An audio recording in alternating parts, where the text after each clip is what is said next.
कुलस्वामिनी या मराठी यूट्यूब चॅनलवर आपले स्वागत आहे.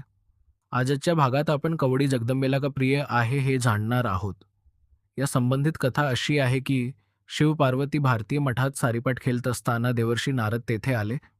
त्यांनी जगदंबा मातेच्या हातातील कवडीकडे पाहताच प्रश्न केला की माते, या कवडी तसे काय आहे की ही आपणास एवढी प्रिय आहे, जिच्या निर्णयासमक्ष आपण साक्षात महादेवांना हारवता आहात. त्यावर महादेवीनी सारीपाटावरील एक कवडी नारद मुनींच्या हाती देऊन या कवडीच्या तुलनेत मावेल एवढे धन आणून देण्यास सांगितले. नारद मुनी मातेच्या आज्ञेचे पालन करत कवडी घेऊन इंद्रदेवांच्या दरबारी पोहोचले.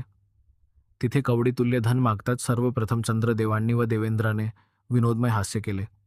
कुबेराने छोटा तराजू घेऊन एका पारड्यात कवडी व दुसऱ्या पारड्यात द्रव्य टाकले, तरीही पारडे समतोल होईना.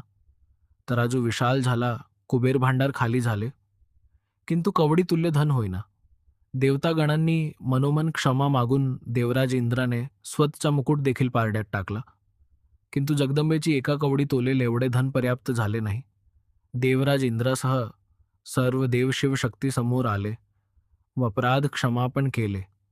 या अपराधाच्या क्षमापणे प्रित्यर्थ इंद्र व चंद्रदेवांनी कल्होल तीर्थाची निर्मिती केली. हेच तुळजापुरातील कल्होल तीर्थ, जे इंद्र व चंद्रदेवांनी बांधले असून ब्रह्मदेवांनी पृथ्वीवरील सर्व जलतीर्थांना इथे येण्यास सांगितले. या तीर्थांचा एकत्र कल्लोल झाला, तेच हे पवित्र कल्होल तीर्थ होय. तेव्हापासून कवडीला अपार महत्त्व प्राप्त झाले. कवडी ही सागरातून निघालेली असल्याने रत्नासमान व मोत्यासमान मानली जाते.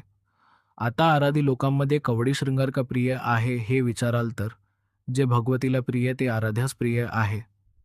म्हणून आराधी आजही अनमोल अशा कवड्या साजाचा शृंगार करतात. अशाच्या वेगवेगळ्या माहितीसाठी कुलस्वामिनी या मराठी यूट्यूब चॅनलला फॉलो करा. तसेच इंस्टाग्रामवरही आम्हाला फॉलो करू शकता.